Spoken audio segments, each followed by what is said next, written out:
Hey guys, so I want to talk to you about something today which is kind of the bane of every garden, and that is dealing with weeds.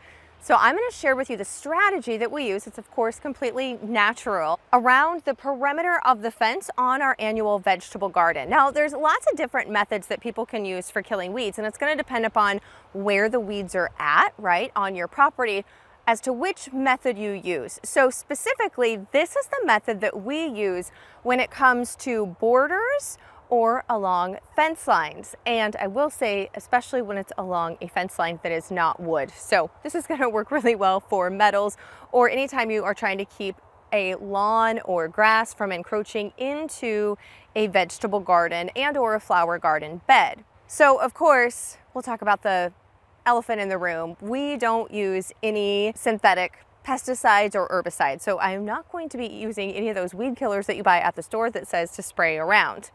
And because this is my vegetable garden soil, I also don't want to use some of the natural sprays that you can make at home that would involve vinegar, and sometimes people will put some soap in there along with some salt. And the reason I don't want to do that is because this is around the entire circumference of my vegetable garden. And we usually have to do this a couple of times a year during the summer months when things are growing, spring through about end of summer. When you are using vinegar and salt and soap, that is going to, especially over time, change the pH of your soil, and it is not discriminating. So anything that it comes in contact with, even if it's your vegetable or your fruit that you didn't want to kill, it's going to damage that as well. So I make sure that we don't use anything around my garden soil that's going to soak into the soil and could potentially change the pH or damage it where it wouldn't be healthy for growing, of course, all of our crops and our vegetables and our fruit. So the first thing that we do is, of course, we are mowing this part of our lawn,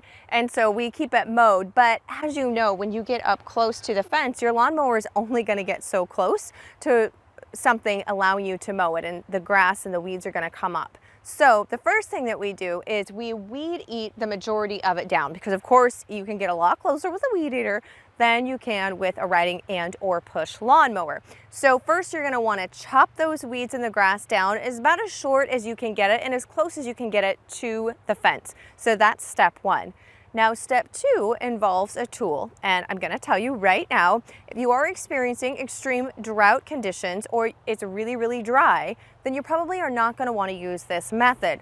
But it works really good when everything is still green and you're not in any danger of it getting away from you. But of course, take precautions, guys. Have a hose close by, right? Use a little bit of common sense, because we're going to be dealing with some fire. But this has been a really fast and effective method for us, and it works really good at keeping the weeds down in the driveway, around rockways, around flower beds that I said aren't framed up in wood, and around metal fences.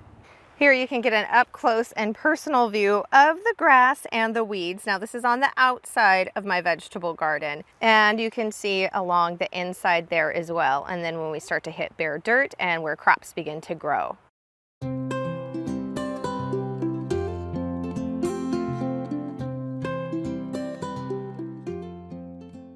Now this is the area that I just burnt, and so you can see it doesn't really look like it's done a whole lot. Like, you see black, but you still see quite a bit.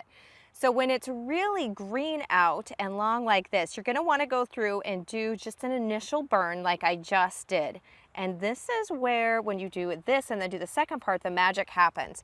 And this is the area that we did yesterday afternoon. And it's been sunny, about in the high 60s, maybe low 70s right now. So this area we burnt yesterday, and you can see there's still some green looking grass in there, but you burn it and it's killed it, and then it starts to dry out. Right now it's super green, which makes it safe to use this method, right? So you want to go through, especially if you've got a lot like this, and we're going to burn it, let it dry out the day before, and then you're going to come back to it and you'll really see then how effective this works. So this was done yesterday. You can see how dry that part is. It's starting to die off. And then this part over here, we did just prior to the part where I showed you doing. So we're gonna set that up and burn it, and you can see the difference on when it's fresh and then when you've let it set and dry out.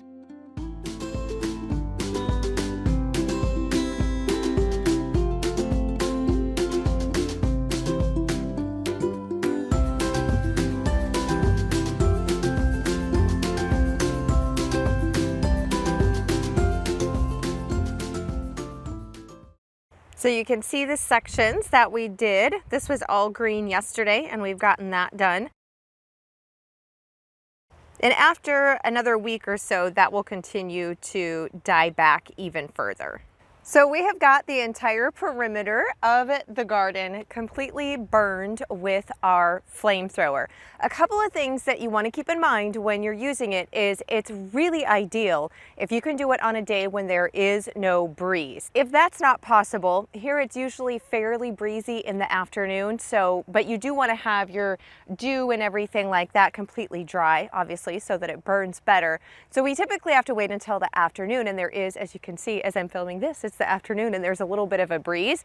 So be very cognizant of the way the wind is blowing, right? Because it will blow that flame around a little bit. And you also want to make sure the nozzle of the flamethrower, if the wind comes directly into it, it can also blow your flame out.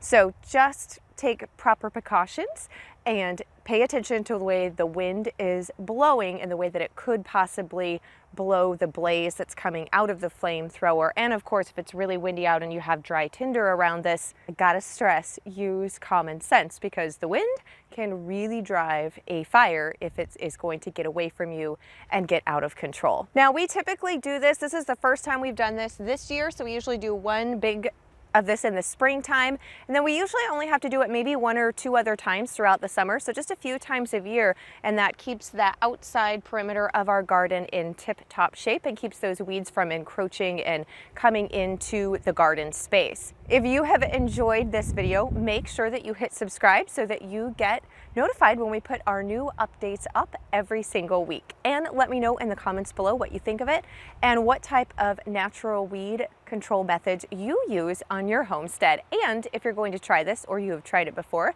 how it worked for you.